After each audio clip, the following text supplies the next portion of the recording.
Aujourd'hui j'ai sorti la casquette parce que hey, mes cheveux ne ressemblent à rien et je ne sais pas quoi en faire, donc dans le doute on va garder la casquette pour votre santé mentale. Il y a quelques temps je me suis fait la réflexion que j'avais bossé sur quelques roguelites en game jam, mais que j'avais jamais vraiment fait de roguelite très premier degré à la manière d'un Dead Cells ou alors d'un Hyper Light Drifter.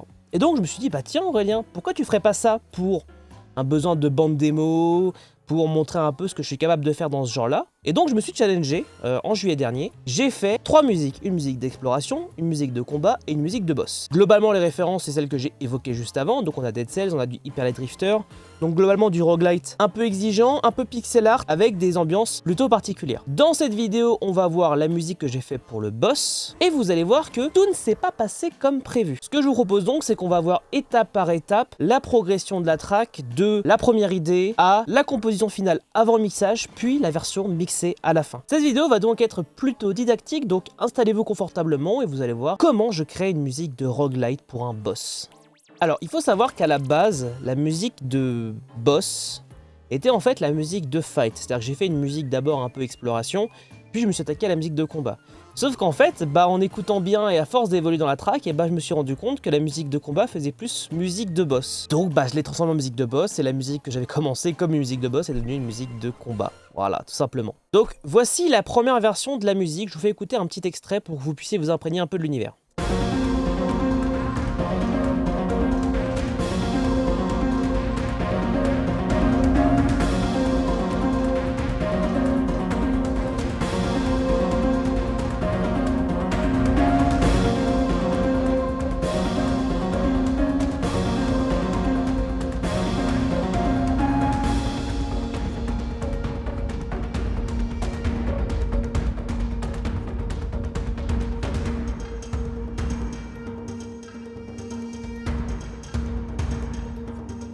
Voilà, globalement un morceau plutôt classique, pour le moment on est vraiment sur de la musique de combat. Alors, si on fait un peu section par section, il y a beaucoup de crash, parce que je considère que la crash est un bon instrument pour donner du rythme, et notamment faire des variations de rythme, parce qu'en ayant des crashs, vous voyez ici, un peu plus soutenus, avec notamment une accélération sur la fin, puis pas de crash, puis une section avec des crashs avec des écarts un peu plus grands, et ça donne du rythme dans un combat. En termes de percussion, on a plusieurs choses. Déjà, on va avoir des boucles de percussion qui vont être là.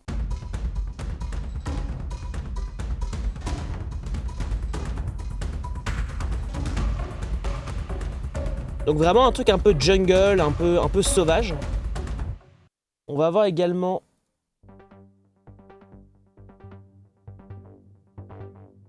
cette petite basse en fait que j'ai mis en trois couches, avec une couche plus grave et 2 couches un peu plus aiguës pour donner un peu de caractère au truc. Ensuite, des action strings pour donner un peu de mouvement.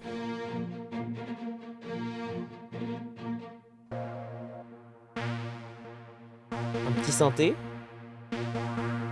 Et là aussi pour donner de la rythmique.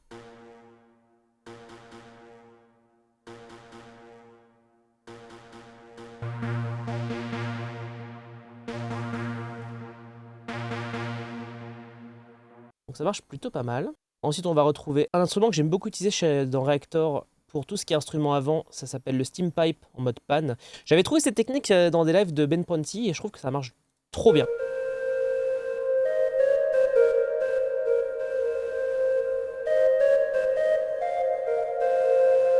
Alors désolé par avance si vous entendez des petits craquages, en fait comme vous pouvez le voir ici, le CPU a un peu de mal à gérer parce qu'il y a beaucoup de couches et beaucoup d'effets. Par la suite ça va s'alléger parce que je vais commencer à geler les pistes, mais là pour tout vous faire écouter je suis un peu obligé de laisser comme ça. Sinon la vidéo serait extrêmement longue. Ensuite ici on va avoir plusieurs couches d'instruments essentiellement. Je vais essayer de vous les séparer. On va avoir ici le Yangtze que j'avais présenté sur la chaîne YouTube pour avoir ce côté un peu instrument asiatique. Ensuite il est doublé par un petit synthé. Et de l'autre côté, on a doublé cette mélodie-là par d'autres instruments.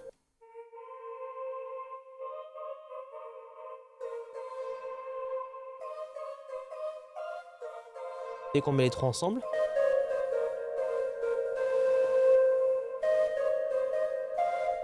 Voilà, vous avez l'idée globalement, il y a assez peu de technicité. Ensuite, après ce schéma-là, j'ai voulu volontairement faire un break parce que pour moi, dans les musiques de combat, il y a toujours un moment un peu intense, un moment un peu plus calme, puis un deuxième chorus quelque part, qui est un peu plus intense, un peu plus grave. Donc là par exemple. Donc ça c'est pour ajouter un peu de tension.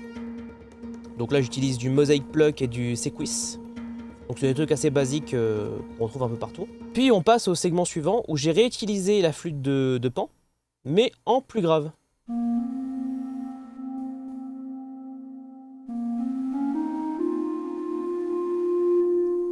Et en sous-couche, on a 3 couches différentes d'instruments avec du Pick Bones et du Augmented Woodwind, qui globalement sont là pour vraiment donner du cœur au truc.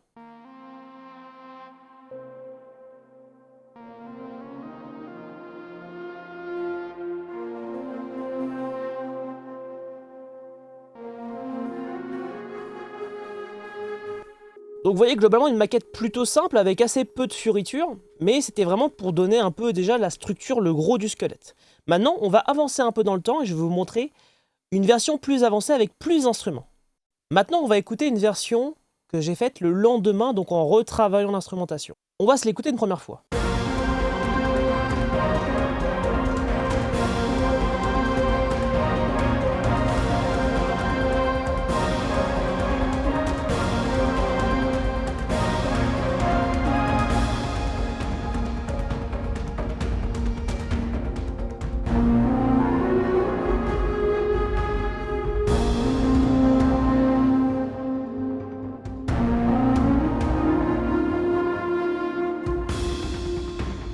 Alors, globalement, ce qui a changé dans ce morceau-là, c'est que j'ai densifié énormément l'instrument avant qui joue au début.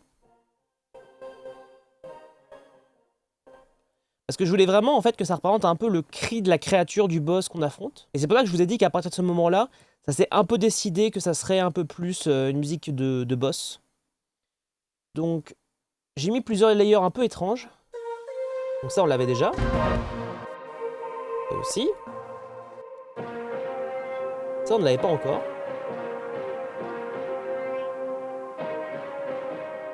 Donc vous voyez, globalement, j'essaie de le rendre un peu plus monstrueux. Pour lui donner plus de personnalité. Ici, on a rajouté différents instruments. Notamment, on a intensifié un peu ce segment-là.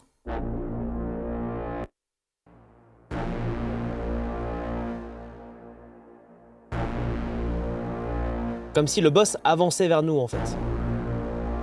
En fait, en réalité, j'ai assez peu changé de choses. Mais par le fait de rajouter des instruments et d'avancer dans la production, ça change pas mal de choses. Donc cette version-là, j'étais plutôt content. Et en fait, quand j'en ai discuté avec mon mentor, il m'a dit globalement, ce segment-là, il est trop calme. Dans une musique de boss, il faut que ça envoie du pâté tout le temps, en me prenant en référence Elden Ring.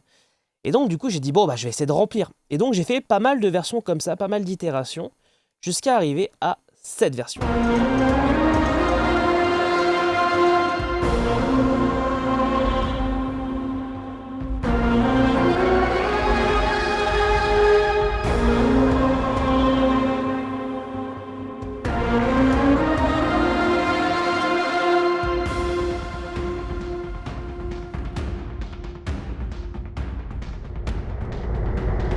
Ce qui a essentiellement changé ici, c'est que j'ai rajouté, de mémoire, j'ai rajouté un peu de basse notamment. Et surtout, ce qui a changé, c'est que j'ai rajouté ce petit segment-là. Le premier instrument. Deuxième instrument. Troisième instrument.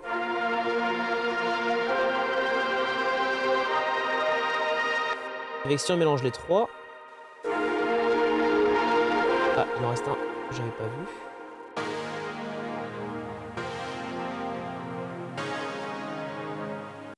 Et donc si on met les quatre ensemble...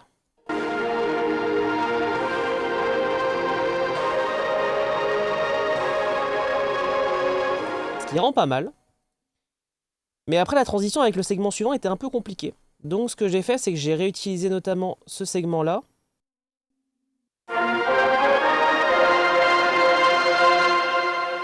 Pour augmenter en fait le côté un peu angoissant de la créature.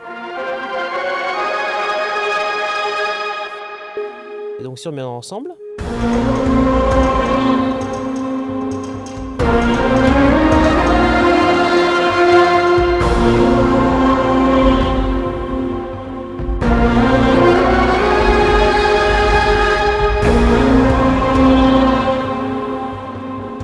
Vous voyez, il n'y a rien de bien sorcier, mais il y a eu pas mal de travail. Quelques minutes plus tard... Prêt à la version finale. Donc une fois que ça c'est fait, en fait moi ce que je fais c'est que j'exporte tout sous forme de pistes rendues, donc je peux vous montrer. Hein. Et en fait ce que je fais c'est que je regroupe les différents instruments par catégorie. Donc je vais avoir drum, mélodie, FX, basse, pad, piano, pour en fait me simplifier la lisibilité quand je fais le mixage. Autant quand je compose je me prends pas trop la tête et j'y vais au feeling et j'essaie de regrouper au fur et à mesure, tant que je peux. Mais par contre quand je passe au mixage, là il faut absolument être très organisé et bien rangé. Donc en général c'est regroupé par couleur, alors c'est pas parfait, hein. Vous voyez bien que là... Sur drum, tout est en bleu, par contre sur mélodie, il y a quand même quelques segments parce que j'ai besoin de les différencier. En fait. Et donc ce que je vais faire, c'est que je vais les regrouper un par un et je vais globalement utiliser un EQ pour couper les fréquences qui me dérangent. Ça peut être par exemple des basses un peu trop intrusives, notamment sur les côtés. Ça peut être enlever de fréquences désagréables, mettre de la compression sur un peu toutes les pistes pour rendre le tout plus homogène et plus facile à mixer également. Et également réajuster les volumes parce que parfois quand on compose on se rend compte que parfois juste en baissant un peu une piste ou en montant un petit peu, et ben en fait le son prend une autre tournure et ça change complètement le caractère du morceau. Donc en fait moi en général je fais pas des choses très compliquées, c'est en général EQ, compression et souvent je mets un petit, je sais plus comment il s'appelle, j'ai un petit plugin MV Meter 2, c'est un plugin gratuit qui en fait permet de mesurer les vues de votre piste, donc en gros le volume réel. Et donc l'objectif c'est que avant que je commence à mixer, je les mets tous à 0, ce qui me permet de globalement avoir quelque chose d'assez clean avant de commencer et surtout d'avoir une petite marge parce que si mon volume il est à 0 décibels de base, pour mixer, rehausser des pistes, etc. c'est beaucoup plus compliqué. Donc j'ai tendance à mettre tout ça à 0 ici, que toutes les pistes soient à max 0 vues, ce qui fait qu'en général je peux partir d'un mix plutôt clean avec un gap en général de moins 6 décibels. Donc ça me permet d'être plutôt clean. Après sinon en termes d'effets, voilà, j'utilise beaucoup la suite FabFilter parce que je trouve que ça marche bien et j'ai pas besoin de beaucoup plus. Qu'est-ce que j'utilise? J'utilise un peu de tonal balance pour vérifier globalement que mon mix respecte cette courbe là. Si vous comprenez pas du tout ce dont je parle par rapport à la tonal balance control, on en a parlé rapidement avec Joël dans son interview et depuis qu'on en a parlé j'utilise sa technique et ça marche vachement bien donc c'est plutôt cool. Et après j'utilise un peu de neutron pour corriger 2-3 petits trucs que j'aurais peut-être pas repéré. Et Isolate pour pouvoir isoler fréquence par fréquence, c'est aussi un plugin gratuit. C'est très bien, ça marche très bien et ça me permet de me rendre compte des petits détails de mix que sinon je ne me rendais pas compte avant. Globalement, rien de foufou, j'évite de surcharger mes mix. Avant, je faisais vraiment des mixages avec beaucoup d'effets, etc. Et au final, je me suis rendu compte que vraiment less is more. Et moins j'en utilise, mieux ça sonne. Dernière petite chose, ça c'est le rendu du projet mix. Après, je fais un autre dernier projet où je récupère l'export et je m'en sers pour faire le master. Donc en gros, je prends la piste complète, je cherche les dernières fréquences qui vont pas et je mets un peu de... Je rehausse un peu le niveau général pour avoir un truc plus fort au global. Voilà, ce que je vous propose, vu que vous avez écouté la musique dans pas mal de versions déjà plutôt propres, c'est que je vais vous faire écouter la musique en contexte. Donc voici la musique que j'ai collée sur une petite séquence de boss de Hyper Light Drifter. Je vous laisse écouter.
Voilà comment je compose une musique de boss pour un roguelite, j'espère que ça vous aura plu, j'espère que vous aurez aimé. Dites-moi dans les commentaires si vous trouvez que ça marche bien au jeu. Moi je trouve que ça marche pas mal, mais peut-être que je me fais des idées et que vous trouvez que ça marche pas. Ou peut-être que ça marcherait également sur un autre boss, peut-être que ça vous fait penser à autre chose.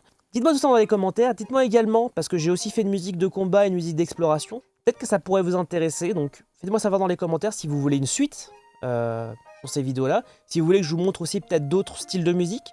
J'ai fait par exemple des musiques un peu de jeux aquatiques, donc si ça vous intéresse, je pourrais vous montrer tout ça, ça peut être très cool. Merci de m'avoir écouté, si la vidéo vous a plu, n'hésitez pas à vous abonner, à mettre un pouce bleu, et à la partager pour faire découvrir tout ça, parce que ça marche aussi comme ça sur YouTube. Si le sujet de la musique de jeux vidéo ça vous intéresse, j'anime une newsletter toutes les semaines et un podcast sur mon Discord, tous les liens sont dans la description. Allez, tchuss!